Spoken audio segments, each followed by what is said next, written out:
Кіші дәреттері ұстамай, түнімен далаға шығатындарға керемет жаттығу әйел адамға да пайдалы.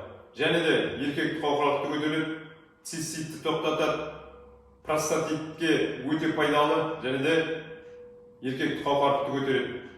Күнделікті бір мезгіл, екі мезгіл жасауларыңызға болады. Әркім шама-шарқы келгенше бастапқы кезде 20 реттен 30 реттен жасайсыздар.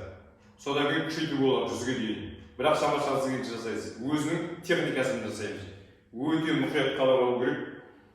Осылай бір нәрсе алдық, кез келген нәрсеміз бар. Осылай бүктейміз.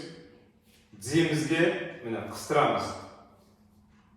Тізеге міндетті түрде қыстырамыз. Жасаған сайын қыса береміз. Тіземізге қыстырдық. Осылай тұрдым, араға шықтық, көрдім. Аяғымыз қоспаймыз. Тізені қысамыз осылай. Омыртқамыз тіке, бет бүкірейіп тұрса, ол техника жұмыс жасамайды. Осылай тұрдық, қолымызды белге алдық. Қазір бірге 30 рет жасаймыз. Тікшекті тартамыз өзімізге, көтеншекті. Түсіндікті болу үшін айтып тұрмын сіздерге. Тікшекті тартып жасаймыз. Ендіршек кетіп 30 рет. Вдох, выдохпен.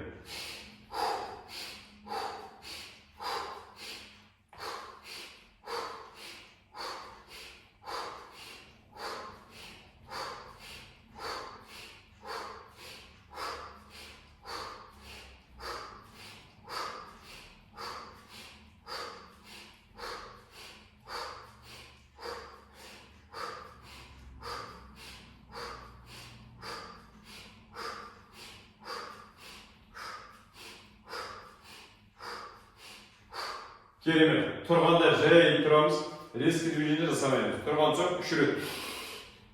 Расслабить етеміз.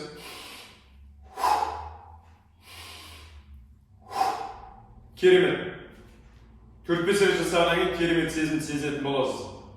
Жасап көріңіз міндетті түрде. Аман болайық.